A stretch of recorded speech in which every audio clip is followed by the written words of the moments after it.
Hello everybody in YouTube land and welcome to another teaching deck guide. This week we're going to be talking about the Seeker class. If this is your first time watching this series, in this one Travis has built a deck that is designed to teach new players. So this deck can be if you're just starting out, or alternatively if you need to build a deck in this class to give to somebody to learn to play. This would be the deck that's very good. So Travis, I'm going to throw this one to you, what this deck also does, like what it focuses on like for this whole series and what it also tries to avoid. So what is this deck and like why did you make these? Yes, these are designed as a way for someone who has a complete or at least extensive collection to help get other people into the game. The decks are designed to be relatively simple, focused, flexible enough that the person doesn't feel shoehorned into one thing, but also like they're good at the thing that they want to do. I avoided things like tried to avoid situations where the new player has to pay attention to other players and what they're doing, especially during the Mythos phase. For example, with cards like Ward of Protection level 2, you won't find any of the decks. And also things like curse tokens, I did not include because those are feel bads for new players. They Yeah. will remember when someone else draws a curse token and fails because of that. Sick. So the Seeker, what are the key points of the Seeker class, Travis? Yeah, so the deck that I've made is going to focus on clues. That's the thing that Seekers do. You get clues. You have cards that care about clues. You have cards going to be played if there's clues on your location, and that clues are like the thing you should be focusing on mostly throughout the entire scenario. It's your job as a Seeker.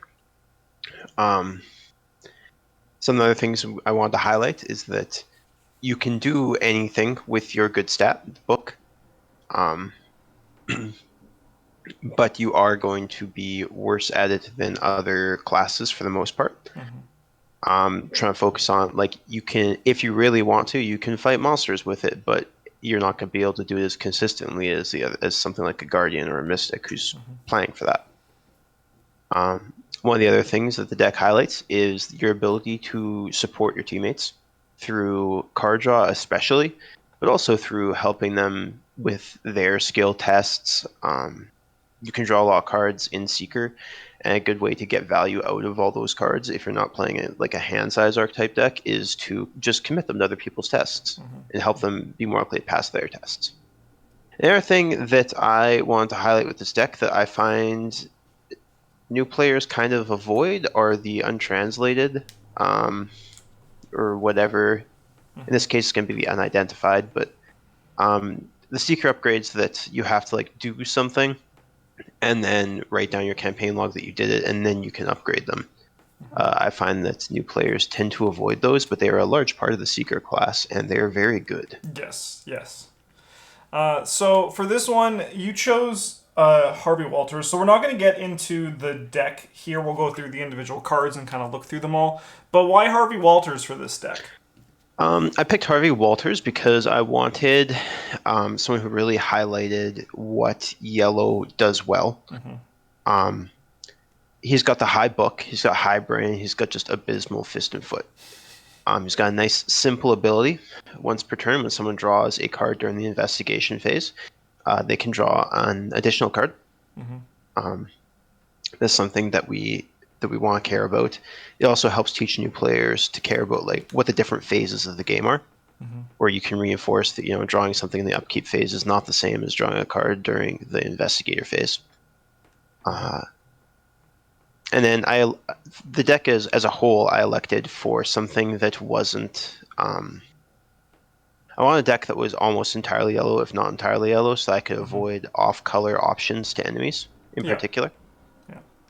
And Harvey fit that. In addition to having a weakness that like can be punishing, but since we're not playing a hand size centric deck, will not be crippling to the new player. Yeah, I was just about to say that as well because like normally I know previously we talked about how Harvey Walters can be a little bit menacing because of that, but because this deck doesn't focus on that, it's nice. In addition as well, to kind of echo also what Travis is saying, For new players, if you give them, I find all the times I've played with new players, they want to do clues first. And what this also does with Harvey Walters is because he has 5 book, you're going to just get clues. Like, no matter what, they can progress the game, and then they can also learn the importance of that, why it's good to get ahead of the game. Because if you've played a lot of Arkham, you know if you're not getting clues and you're falling behind, it's going to be a bad time as opposed to if you're actually, getting those clues.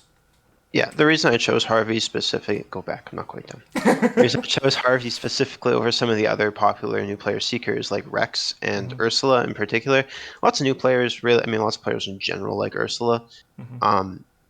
But I find her 4 book is not really it feels bad for the new player to be told, like, your job was to get the clues, and then they're just, like, not great at it. Yeah, they get a 4-shroud location, and they're like, what do? Yeah.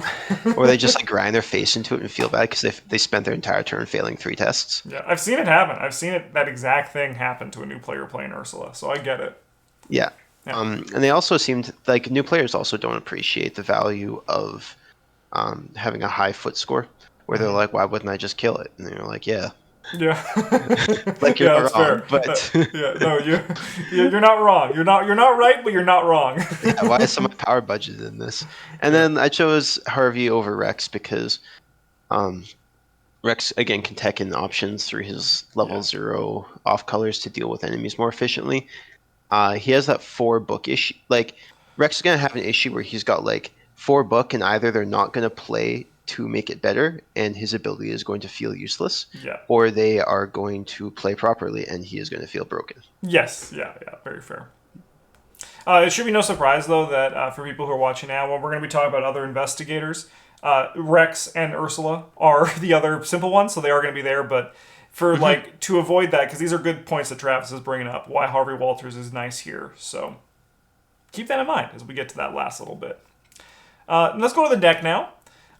These cards, Fingerprint Kit, Flashlight, and Magnifying Glass, they help you get your book better, or alternatively, in Flashlight's case, make the Shroud worse, which is good. This is like to kind of like going off what Travis was saying about how Ursula and Rex 4 book is bad or tougher because of some of these locations, but with Harvey now, you get a Magnifying Glass, you have 6 book. You're also kind of like actually passively teaching the new player that with Magnifying Glass, Harvey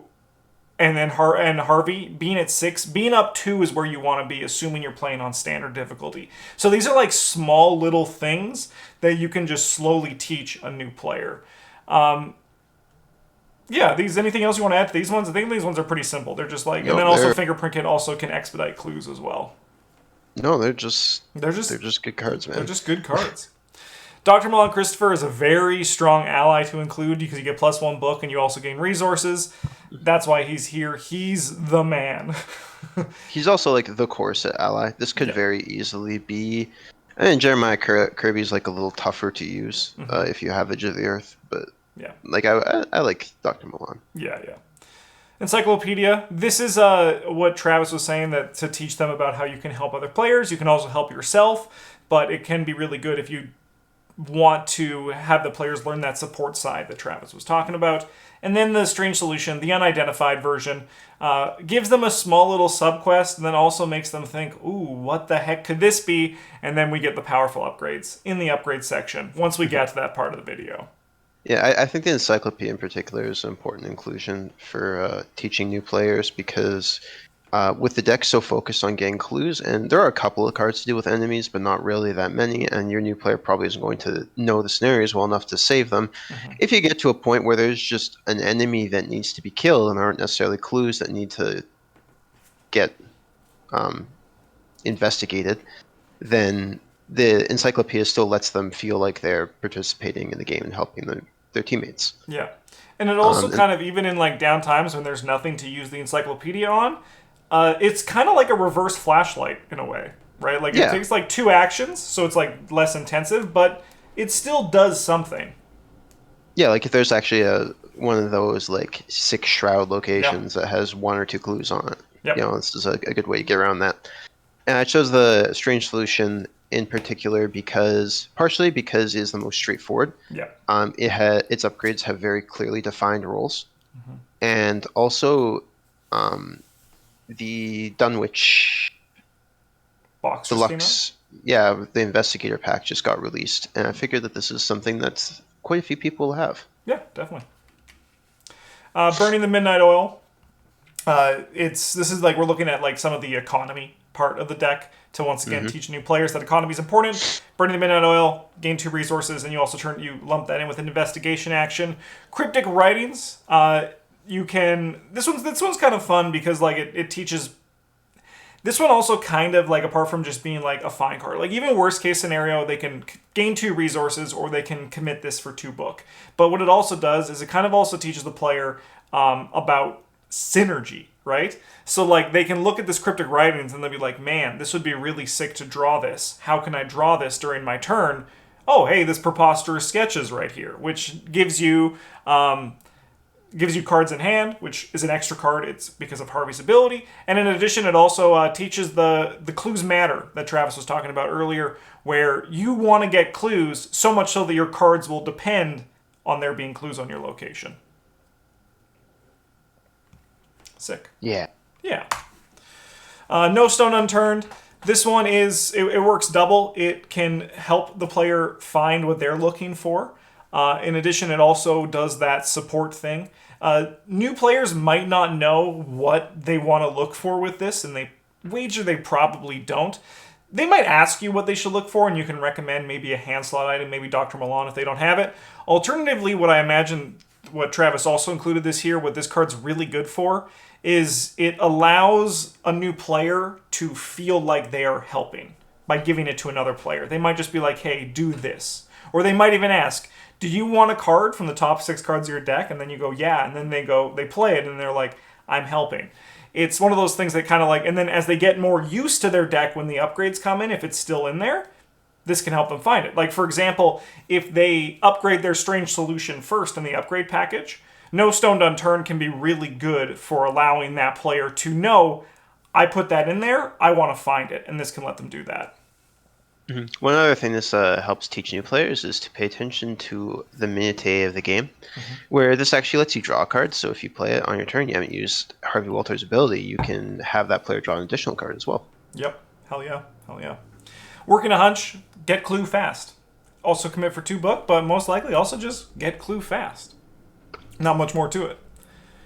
Nope, nice easy event. Yep. And then I've got a plan. This is here to showcase what Travis was talking about, how you can fight using your book for things. Less efficiently than a fighter because, they can just do it. But you have to pay 3. You get to do this. And then also it teaches that clues are also important, which is the key point of the Seeker class. Yeah. Yeah. And then we got the skills, which are pretty straightforward. Deduction, it is deduction. Like, it's a good card.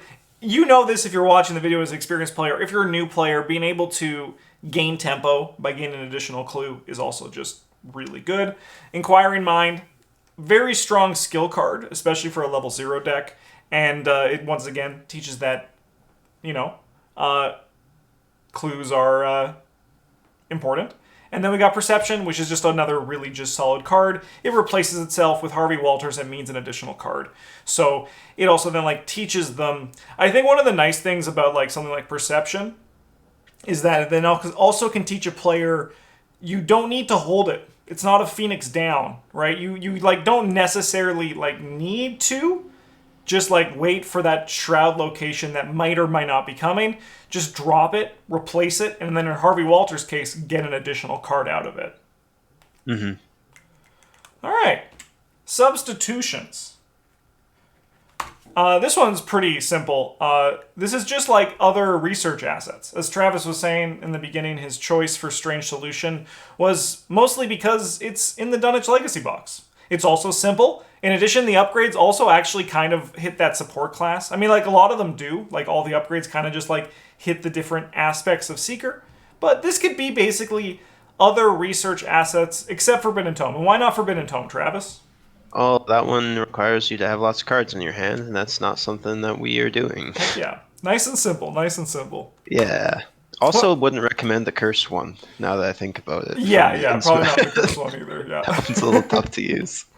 What about this one? What about these switches? These substitutions? Literally anything else that makes investigating easier. Yeah, literally anything else. Hawkeye folding camera is notable with Harvey Walters too because he has 4 brain. So this can he's one of those seeker investigators because he also has 5 book where the initial Hawkeye folding camera bump isn't that bad. Yeah, it's pretty easy to get online. Yeah. Yeah, instead of this I've Got a Plan, you could play the Cultification from Harvey's deck. Yeah. You have it already because you're playing Harvey. Yeah. Yeah. I do this one like helps reinforce that cards can be used for things other than like playing or committing. I personally liked the clue side of things more. Yeah. But yeah. And then No Stone Unturned could be another card that helps people find things or helps give you even more card draw. There was also another one another possibility that I did not include here, but I remembered in my head to mention it. Feed the Mind in the Harvey deck is another thing that you could include here. Basically, this can just be something that helps that player get themselves cards or other players' cards. Yeah, easy. Upgrades. So, like with the Guardian video, if you did not see it, these upgrades are meant to be given to, like all of them in like a pool of cards to the player. So if you are helping a new player learn, the best thing to do as opposed to just giving them the binder of secret cards and being like, go nuts, have fun. Instead, pull these cards out in advance and give them these pool of cards for them to choose from. It will make it easier for them, and then after they get this, after they understand what it is, you can give them the full binder as it goes. All right, Travis, I'll throw these ones to you. They're nice and simple. yeah, we got Perception Deduction are just better versions of cards already in the deck. And then we got Cryptic Research, which is basically a better version of Preposterous Sketches. But it is very expensive experience-wise. This one is nice for it helps them, if they like drawing cards, they'll upgrade into it, and also it lets them help other people. The Perception Deduction are nice, easy upgrades because they're literally they just take out the worst version of the card and put them in. That's something that new players always struggle with is, what do I take out when I'm putting things in? And this is also something that I talked about previously, where my philosophy when it comes to new players is you don't want to dictate their turns. However, when it comes to upgrading, I think giving them advice is really good. It's the hardest part of the game, I think, and the most daunting part, like apart from deck building when they're just starting out.